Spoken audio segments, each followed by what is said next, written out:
Pada video kali ini kita akan membahas mengenai apresiasi prosa fiksi.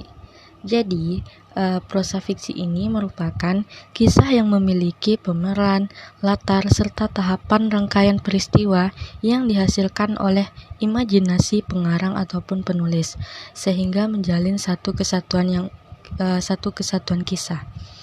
Adapun ciri-ciri dari prosa fiksi ini antara lain yang pertama yaitu bahasanya terurai sehingga dapat memperluas pengetahuan. Yang kedua dapat menyampaikan informasi mengenai suatu kejadian tertentu. Dan yang ketiga ada maknanya ambigu. Yang keempat melukiskan realita imajinatif. Yang kelima bahasanya figuratif. Dan yang terakhir yaitu mengajak untuk berkontemplasi. Nah, prosa fiksi ini terdiri dari dua jenis. Yang pertama itu yaitu prosa fiksi. Jadi, prosa fiksi ini adalah sebuah cerita di mana pada ceritanya terbentuk hayalan atau imajinasi dan ada beberapa yang diambil dari peristiwa-peristiwa tertentu. Ciri-ciri dari prosa fiksi ini antara lain yang pertama yaitu dibagi pada beberapa peristiwa. Yang kedua orality atau dari mulut ke mulut, dan yang ketiga literasi, dan terakhir yaitu penulisnya anonim ataupun tidak diketahui.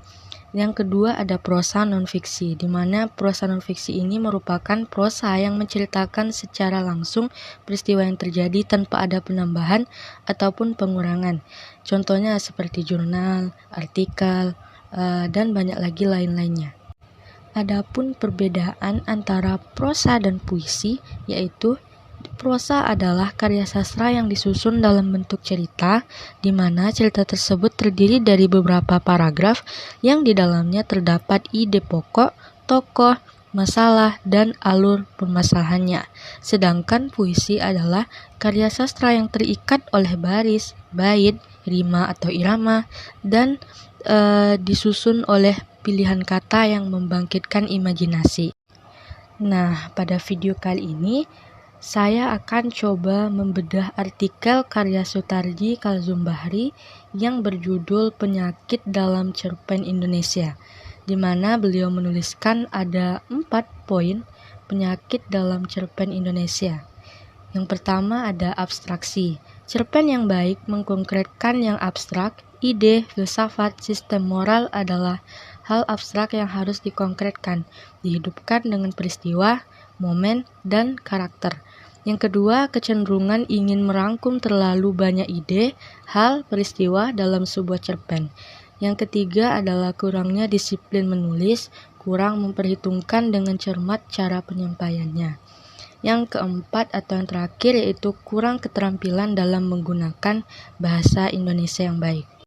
Baik, saya akan mencoba membedah suatu cerpen di mana yang berjudul Laskar Pelangi karya Andrea Hirata, di mana novel Laskar Pelangi ini menceritakan tentang kisah kehidupan 10 orang anak hebat yang memiliki semangat juang yang tinggi, di mana mereka tetap bersekolah dengan keterbatasannya. Perjuangan 10 anak ini yang menghidupkan cita-citanya di kehidupan mereka yang berat. Nah, jika dilihat dari teori Soetarji Kalzumbahri yang membahas mengenai penyakit dalam cerpen Indonesia, di sini saya akan mencoba membedahnya. Yang pertama yaitu abstraksi dari novel Laskar Pelangi ini. Menurut saya, abstraksi dalam cerpen ini sudah cukup baik karena terdapat penyampaian nilai moral yang baik yang mampu memotivasi pembacanya melalui isi dalam novel tersebut.